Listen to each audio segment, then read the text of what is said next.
bahwa sesuai dengan permasalahan tadi terkait apa yang menjadi tema diskusi kita pada hari ini. Yang pertama adalah masih tingginya ketahanan dan ancaman perubahan iklim dan belum optimalnya penurunan emisi gas rumah kaca. Itu jelas tertuang dalam dokumen RPJMD. Itu yang pertama. Dan terus kemudian yang kedua, kalau kita mau berbicara terkait isu strategis daerah, ini sejalan dengan apa yang kita akan rumuskan, yaitu adalah bagaimana pengelolaan lingkungan hidup berkelanjutan dan perubahan iklim dan risiko bencana. Nah ini permasalahan isu strategis yang tertuang dalam dokumen perencanaan Kabupaten Pangkep 2025-2029. Selanjutnya yang kedua adalah mungkin sedikit butuh penajaman karena pada hari ini endingnya nanti kan dalam bentuk proposal yang akan kita sampaikan. Juga kita harus memperhatikan apa yang menjadi kebijakan yang begini. Rencana pembangunan jangka menengah nasional bahwa jelas tertuang di dalam dokumen RPJMN itu menyebutkan Kabupaten Pangkep dan Kepulauan ini arah kebijakannya seperti apa. Nah, kalau kita melihat di dokumen RPJMN itu ada 3. Nah, ini erat kaitannya apa yang kita diskusikan. Yang pertama adalah terkait pengembangan kawasan perikanan budidaya dan sentra rumput laut. Tadi itu yang menjadi perhatian di dalam dokumen RPJMN. Terus kemudian yang kedua adalah sentra pengembangan industri garam. Dan yang menarik yang ketiga adalah kawasan afirmasi. Nah, kawasan afirmasi ini difokuskan pada kawasan pulau-pulau kecil yang ada di Sulawesi Selatan, khususnya ada dua kabupaten di Sulawesi Selatan yang tertuang dalam dokumen RPJMN, Kabupaten Selayar dan Kabupaten Pangkep dan Kepulauan.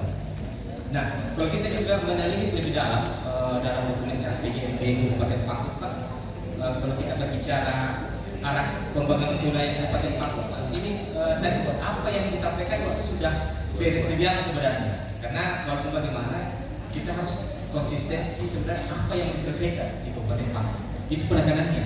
Nah, yang pertama adalah terkait arah pembangunan kewilayahan, yaitu pertama adalah peningkatan pengelolaan sumber air pesisir dan pulau-pulau kecil sesuai dengan potensi dan daya dukung lingkungan. Ini jelas Pak. Nanti kalau informasi terkait RPJMD, insya Allah kami bisa memberikan akses informasi tersebut. Nah, yang kedua adalah pengembangan potensi industri dan pengembangan dengan tetap menjaga keseimbangan dan kelestarian lingkungan hidup. Ini dan yang ketiga adalah penataan ruang wilayah dengan memperhatikan mitigasi bencana. Ini semua yang kami sampaikan ini adalah hal-hal yang tertuang dalam dokumen RPJMD kami di Kabupaten Pangkep. Nah, ini terkait arah pembangunan wilayah. Tadi selanjutnya yang menarik yang disampaikan oleh Pak Kabar, Pak Frida, bahwa yang kita diskusikan ini adalah berkorelasi langsung dengan misi Pak Bupati. Misi kelima yaitu terkait mewujudkan dan bagaimana memanfaatkan sumber daya alam dengan prinsip pembangunan berkelanjutan dan sumber wawasan lingkungan. Nah, ini yang kami sampaikan bahwa ini kalau kita turunkan menjadi tujuannya adalah bagaimana meningkatkan pengelolaan ruang kota dengan lingkungan sehat, adaptif dan berkelanjutan. Terus kemudian di sasaran 13 sampai sasaran 14 lebih detail lagi menyebutkan bahwa Pak Bupati meningkatnya kualitas lingkungan hidup dan pengendalian dampak perubahan iklim untuk kesejahteraan masyarakat.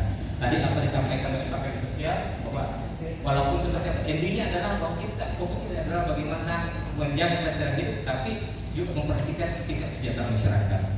Dan yang berbicara lagi terkait sasaran ke-14 yaitu meningkatnya pengelolaan resiko bencana didukung dengan masyarakat yang adaptif terhadap perubahan iklim. Ini yang cukup jelas tertuang dalam dokumen RPJMD.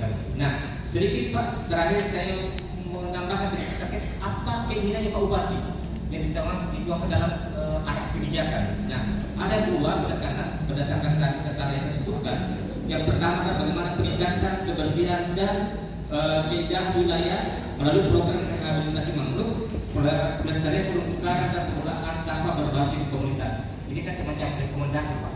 Yang kami berharap bahwa rekomendasi atau arah kebijakan ini nanti dituangkan dalam apa yang menjadi proposal yang akan disampaikan. Dan yang kedua adalah bagaimana meningkatkan kapasitas mitigasi dan adaptasi bencana serta perubahan iklim melalui kualitas lingkungan serta pengelolaan hutan hingga lingkungan, peningkatan pengelolaan irigasi, peningkatan ekonomi baru terbarukan dan pemanfaatannya yang berkelanjutan sesuai dengan apa yang dengan tanggap bencana. Tapi ada yang menarik Pak. Ini mumpung ada teman-teman dari desa, mungkin melalui Pak Camat, Karmas dan Camat Tangaya, ada hal yang menarik bahwa tadi disampaikan juga kalau kita berbicara dokumen perencanaan, memanfaatkan setelah berbicara dokumen perencanaan karena ya itulah fungsinya kami. Kami hadir di sini memberikan masukan terhadap terkait dengan perencanaan. Yang menarik bahwa apa yang akan dikerjakan oleh teman-teman di desa dengan kabupaten itu belum berkolerasi. Contohnya kan kenapa bahwa belum sinkronnya antara dokumen RPJMD Kabupaten Faktor dengan dokumen RPJMS yang teman-teman di desa memiliki. Nah itu yang ke depan kami berharap mungkin ada dari teman-teman dari DPD, mungkin Pak Camat dari Karmas Tangaya, sehingga bisa mengarahkan teman-teman di desa bagaimana melakukan revisi terhadap dokumen RPJMD. Nah ini yang karena penetapan